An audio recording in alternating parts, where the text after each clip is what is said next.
Hello friends, आज हम इस वीडियो में 10 प्रश्नों का मिनी टेस्ट 6 देखेंगे जो किसी भी प्रतियोगिता परीक्षा के लिए महत्वपूर्ण होगा। खासकर अगर आप बिहार के किसी भी एग्ज़ाम की तैयारी कर रहे हैं तो यह वीडियो आपके लिए इम्पोर्टेंट होगा। तो चलिए फिर शुरू करते हैं आज का पहला सवाल से। आज का पहला सवाल है, 1928 में वल्लभ भाई पटेल ने भू राजस्व वृद्धि के विरोध में गुजरात के खालिस्तान तालुका में किसान आंदोलन का नेतृत्व किया था। सवाल है, 1928 में वल्लभ भाई पटेल ने भू राजस्व वृद्धि के विरोध में गुजरात के खालिस्तान तालुका में किसान आंदोलन का नेतृत्व किया था। ऑप्शन है चौरासी, बारदोली, कामरेज। सही आंसर होगा यहाँ पे बारदोली। ठीक है, बी ऑप्शन यहाँ पे बिल्कुल सही हो जाएगा। इसी घटना के बाद आप देखेंगे कि बारदोली आंदोलन के दौरान वल्लभ भाई पटेल के कुशल नेतृत्व के कारण बारदोली की महिलाओं की ओर से गांधी जी ने उन्हें सरदार की उपाधि दी थी। ठीक है, तो ध्यान रखिएगा। तो इसका बी ऑप्शन यहाँ पे सही होगा। नेक्स्ट है, माना जाता है कि गौतम ने अंतिम ज्ञान प्राप्ति के लिए बोधगया जाने से पहले 6 साल तक खालिस्तान स्थान पर शुद्ध चित्त से ध्यान किया था। ऑप्शन है इटखोरी, प्रगबोधि या फिर राजगीर।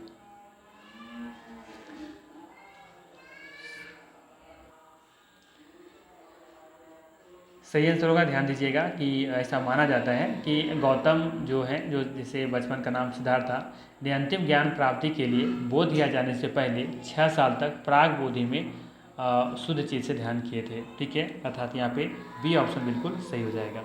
ठीक है, नेक्स्ट है, ब्रिटिश प्रधानमंत्री राज्य में मैकडोनाल्ड द्वारा सांप्रदायिक पंचायत की घोषणा की गई थी। कब की गई थी?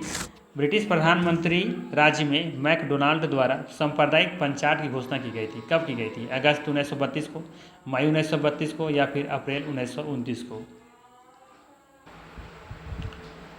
सही आंसर है यहाँ पे जो है आंसर है वो है अगस्त 1932। ठीक है, अर्थात ए ऑप्शन बिल्कुल यहाँ पे सही हो जाएगा। नेक्स्ट है, बिहार का सबसे पुराना गिरजाघर कौन सा है? बिहार का सबसे पुराना गिरजाघर कौन सा है? ऑप्शन है ल्यूक चर्च, स्टीफेन चर्च या पादरी की हवेली। बताना है आपको बिहार का सबसे पुराना गिरजाघर कौन सा है। सही आंसर है यहाँ पे सी ऑप्शन, अर्थात पादरी की हवेली। ठीक है, ध्यान रखिएगा, ये बिहार का सबसे पुराना गिरजाघर है। ठीक है, चलिए आगे देखते हैं। सभी घरों की सवाल है, सभी घरों की छतों पर वर्षा जल संचयन संरचना को अनिवार्य बनाने वाला पहला भारतीय राज्य कौन सा था? सवाल है, सभी घरों की छतों पर वर्षा जल संचयन संरचना को अनिवार्य बनाने वाला पहला भारतीय राज्य कौन सा था? ऑप्शन है तमिलनाडु, केरला या फिर बिहार। सही आंसर हो जाएगा यहाँ पे तमिलनाडु। ठीक है, ध्यान रखिएगा, इसका सही आंसर है तमिलनाडु। नेक्स्ट है, निम्नलिखित में से कौन सा जीव पंचमढ़ी बायोस्फीयर रिजर्व में पाए जाने वाला जीवों में शामिल है? सवाल है, निम्नलिखित में से कौन सा जीव पंचमढ़ी बायोस्फीयर रिजर्व में पाए जाने वाले जीवों में शामिल है? सांभर, बारहसिंगा, चिंकारा। सही आंसर हो जाएगा यहाँ पे सी ऑप्शन, चिंकारा। ठीक है, चिंकारा इसका सही आंसर है। ठीक है, चिंकारा जीव पंचमढ़ी बायोस्फीयर रिजर्व में पाए जाने वाले जीवों में शामिल है। ठीक है, और ये भी ध्यान रखिएगा कि पंचमढ़ी बायोस्फीयर रिजर्व मध्य प्रदेश राज्य के होशंगाबाद जिले में छिंदवाड़ा जिले में भी स्थित है। ये ध्यान रखिएगा, अर्थात हम कह सकते हैं कि ये 3 राज्यों में, वैसे 3 जिलों में फैले हुए, एक होशंगाबाद जिला है, बैतूल जिला है और छिंदवाड़ा जिला है। ठीक है, ये तीनों जिलों में देखेंगे कि इसका हिस्सा एरिया जो है वो फैला हुआ है। ठीक है, तो ध्यान रखिएगा पंचमढ़ी जो बायोस्फीयर रिजर्व है ये मध्य प्रदेश में है। ठीक है, अर्थात यहाँ सी ऑप्शन सही हो जाएगा। नेक्स्ट है, कौन सी नदी महाराष्ट्र में महाबालेश्वर से निकलती हैं और सांगली से गुजरते हुए बंगाल की खाड़ी में समुद्र से मिल जाती हैं? ऑप्शन है कृष्णा, ताप्ती या नर्मदा।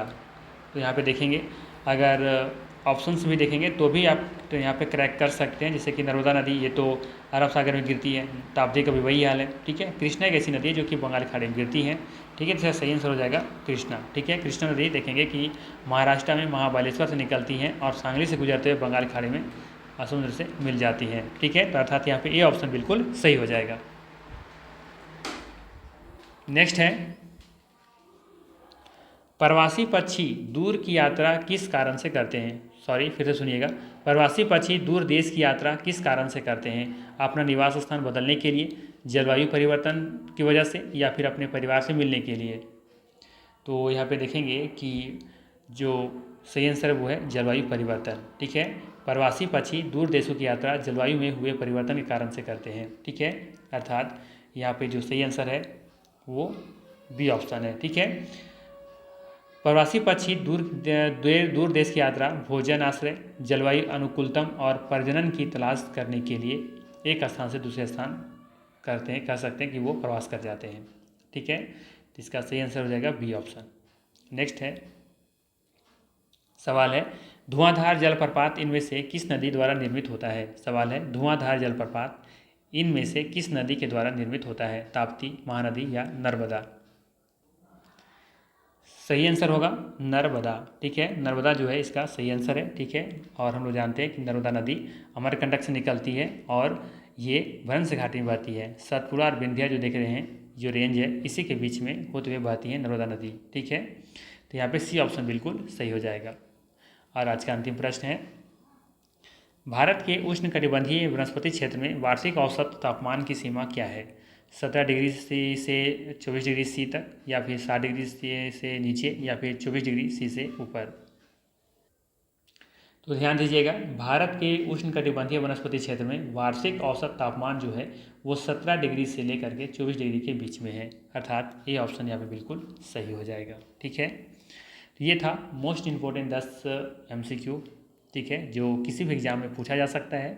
तो अपना तैयारी जारी रखिए और ऐसे ही वीडियो को पाने के लिए हमारा चैनल को सब्सक्राइब जरूर करें। वीडियो अच्छा लगा हो तो लाइक ज़रूर कीजिएगा। बाकी मिलते हैं हम लोग फिर नेक्स्ट वीडियो में। Thanks for watching.